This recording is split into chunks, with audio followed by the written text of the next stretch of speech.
Oke, halo semua, ketemu lagi sama gua di RNF Channel. Semua bisa kalau belajar.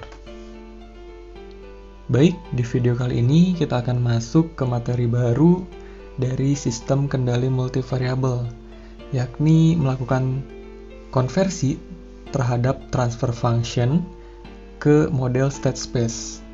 Di sini untuk kasus strictly proper dengan canonical control. Oke, maksud dari tulisan atau judul yang ada di sini tuh apa sih? Nah, untuk itu kita mulai dari tujuan. Kenapa sih harus dilakukan konversi dari transfer function to state space? Seperti yang telah teman-teman lihat di video sebelumnya, gue udah mencoba memodelkan bentuk fisik dari suatu sistem ke dalam model state space. Nah, nggak selamanya di setiap soal teman-teman harus melakukan penurunan dari bentuk fisiknya, karena akan membutuhkan waktu yang lama untuk mengerjakannya. Nah, jadi jika diketahui pada suatu soal langsung transfer functionnya, atau di suatu permasalahan hanya diketahui transfer functionnya, teman-teman dengan mudah bisa melakukan konversi ke model state space. Gunanya untuk apa? Gunanya untuk melakukan analisis lebih lanjut terkait sistem kontrol yang ingin teman-teman bentuk. Oke, karena dengan state space ini itu banyak keunggulannya, di awal video sudah dijelaskan kalau nggak salah ya. Yang intinya state space ini merupakan metode modern control dan mampu menangani banyak variabel input maupun outputnya, ya, MIMO, multiple in, multiple out. Oke, lalu di sini yang perlu teman-teman ketahui bahwasannya untuk melakukan konversi dari transfer function ke state space itu ada banyak cara, jadi nggak cuma satu. Jadi bisa aja nanti saat teman-teman mengerjakan soal atau ujian, itu jawaban antara si A, si B, dan si C itu bisa beda. Karena apa? Karena seperti yang kita tahu, state space ini penentuannya berdasarkan state variable. Teman-teman bisa tentukan state variable itu berdasarkan karakteristik variabel yang bersifat dynamic, dan itu nggak cuma satu biasanya kalau misalnya di suatu sistem. Oke, sehingga solusi dari proses konversi transfer function to state space itu non-unique atau banyak. Lain halnya dengan konversi sebaliknya dari model state space yang teman-teman ketahui. Jika diminta transfer function untuk mencari tahu atau menganalisis Bode plot system atau root locus system, itu teman-teman bisa ketahui dengan unique solution. Jadi dia cuma ada satu cara di sini, unique. Oke, intinya seperti itu ya. Terus ada 3 case dalam proses konversi ini dari TF to SS. Gue singkat. Yang pertama ada strictly proper. Gue tulis di bawahnya ya. Case.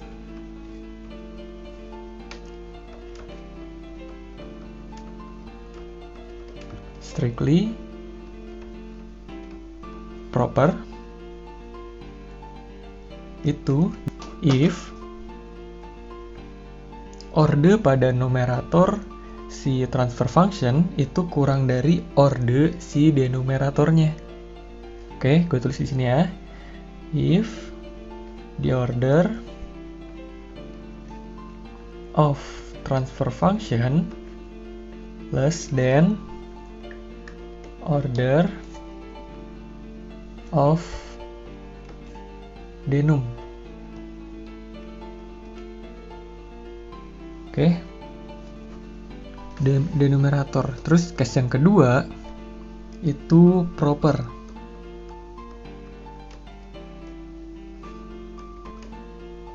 jika order of numerator sama dengan jumlah orde pada denumeratornya.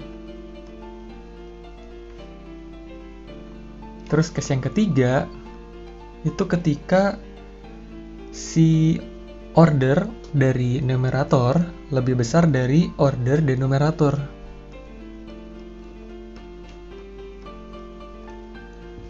Gue lupa namanya. Cuman yang jelas intinya numerator lebih besar dari denumerator untuk ordenya. Yang membuat gue lupa karena di case ketiga ini memang di alam itu tidak ada. Teman-teman kalau misalnya belajar PSWK mungkin pernah mendengar istilah kausal dan non-kausal. Kalau misalnya non-kausal berarti outputnya itu mendahului input. Dan itu nggak mungkin. Di dunia nyata, realnya, itu nggak mungkin ada output mendahului input. Coba bayangkan kira-kira apa sih suatu sistem yang tiba-tiba outputnya ada, tapi tanpa diberi input. Ingat hukum Newton ketiga, yakni F aksi dan F reaksi. Jika kita beri aksi atau trigger, maka suatu sistem akan bereaksi. Tidak tiba-tiba. Oke ya, jadi case ketiga ini memang nggak ada di alam, jadi emang jarang dipakai. Cuman untuk permasalahan, case-case untuk soal itu bisa aja digunakan sebagai latihan. Oke ya, sekarang di sini gue pengen bahas dari case pertama tentang strictly proper yang ada di judul dengan metode pengerjaan menggunakan canonical control. Sebenarnya ada dua, ada canonical control dan canonical model. Oke, langsung aja kita coba kerjakan dengan contoh soal. Nomor 1, gue buat mendadak ya. Jika diketahui transfer function itu adalah YS per US, ya, rasio antara atau perbandingan antara output dan input itu sama dengan 1 per S kuadrat ditambah 7S ditambah 12. Misalnya kayak gini. Ini udah jelas kan? Orde pada numerator itu lebih kecil dari orde pada denumerator, maka dia disebut sebagai strictly proper. Nah, untuk mencari state space dari transfer function ini, langkah pertama yang harus teman-teman lakukan adalah mengkali silangkan kedua ruasnya. Denumerator dikalikan Y dan si U dikalikan dengan 1. Kita coba kali silang sehingga didapat hasil S kuadrat YS ditambah 7S YS ditambah 12 YS sama dengan US. Oke, setelah itu kita laplaskan. Masih ingat bagaimana cara melapaskan suatu persamaan? Oke, untuk detailnya ntar gue buatin. Sekarang karena topik bahasannya adalah transfer function to SS, jadi gue nggak akan bahas detail. Mungkin teman-teman bakal cek video tentang Laplace di playlist gue. Oke, langsung saja. Berarti ini menjadi Y dot Laplace dari S kuadrat, Y double dot, Laplace dari ini ditambah 7 S YS itu Y dot ditambah 12, dia nggak ada S di sini, langsung aja kita tulis Y sama dengan U. Oke, ini adalah persamaan pertama yang harus teman-teman tahu. Selanjutnya, karena bentuk umum dari state space itu adalah X dot sama dengan AX ditambah BU dan Y sama dengan CX ditambah DU, maka untuk mendapatkan bentuk seperti ini, kita harus mengasumsikan si X1 dan X2 untuk mengisi posisi ini, untuk mencari X dot-nya juga.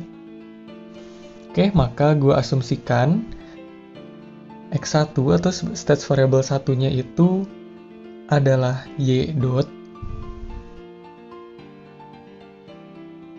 Oke, dan X2-nya itu adalah Y. Nah, dari sini kita coba implementasikan, terapkan ke persamaan 1. Gue anggap ini adalah persamaan 2 deh.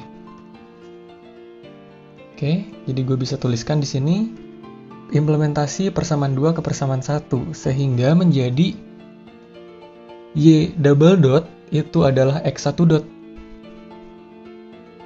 Setuju ya? Karena X1-nya adalah Y dot, maka X1 dot-nya adalah diturunkan sekali lagi jadi Y double dot, sehingga kita tuliskan X1 dot ditambah 7X1 ditambah 12X2 sama dengan U.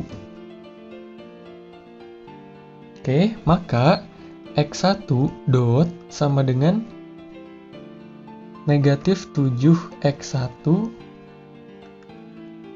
negatif 12X2 ditambah U, dan X2 dot itu sama dengan Y dot. Y dot adalah X1, jadi kita dapat tuliskan X2 dot adalah X1. Oke, sampai sini dulu. Kita udah berhasil menemukan X1 dot dan X2 dot. Sekarang kita tentukan si Y. Y itu adalah X2, sudah kita define di awal. Sehingga bentuk umum dari model state space dari transfer function di atas adalah X1 dot, X2 dot, dia sebagai X besar, matriks, sama dengan di mana X1-nya itu bernilai negatif 7, X2-nya itu negatif 12, dan untuk X2 dot hanya memiliki nilai X1 yang bernilai 1 dan tidak memiliki X2. Ini adalah sebagai A,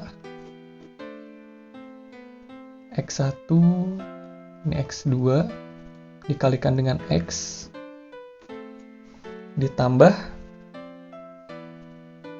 nilai B. B itu adalah yang menempel dengan U.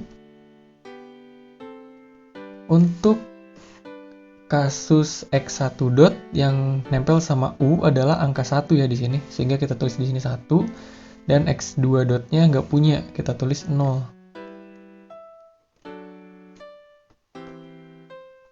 Ini adalah B-nya, dan ini adalah U. Oke, sudah selaras dengan bentuk umumnya. Sekarang yang Y sama dengan X2, berarti dia tidak memiliki nilai X1, kita tulis 0, X2-nya 1. Ini sebagai C terhadap X1 dan X2. Ini X ditambah Y tidak memiliki nilai yang menempel dengan U, maka kita tulis 0 dikalikan U. Oke, ini adalah hasil akhirnya. Kesimpulannya adalah di atas ini ya, gue review ulang. Jadi transfer function, jika kita ingin merubah bentuknya ke dalam state space, itu ada banyak cara dikarenakan state space itu memiliki state variable yang lebih dari satu. Oke ya, berdasarkan sifat dinamiknya itu. Dan sebaliknya, kalau SS to TF, itu unik, hanya ada satu cara. Lalu ada 3 case, strictly proper, proper, dan satu lagi itu numerator lebih besar dari denominator, ordernya. Namanya gue lupa.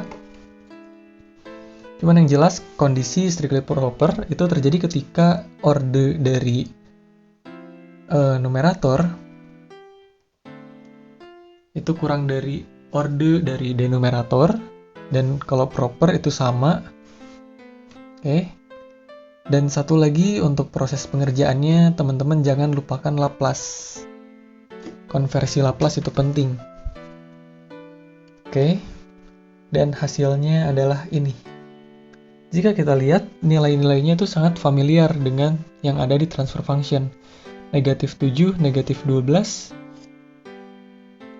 itu adalah nilai dari sini. Bentuk kontrolnya, canonical control. Nanti di bentuk canonical model itu nilai dari si A ini adalah pole dari transfer functionnya. Oke, cukup jelas ya. Di next video kita akan coba tentang case ke-1 menggunakan canonical model kita buktikan. Oke, kalau gitu dari gue sekian, semoga bermanfaat. Jangan lupa like, komen, dan subscribe jika dirasa bermanfaat. Bantu channel ini untuk terus berkembang supaya gue tetap mengupload konten-konten bermanfaat dan tetap semangat juga buat teman-teman yang kuliahnya. Semoga diberi kelancaran dan nilai yang bagus untuk mata kuliah sistem kendali multivariabel. Oke, dari gue sekian, semoga bermanfaat. Wassalamualaikum.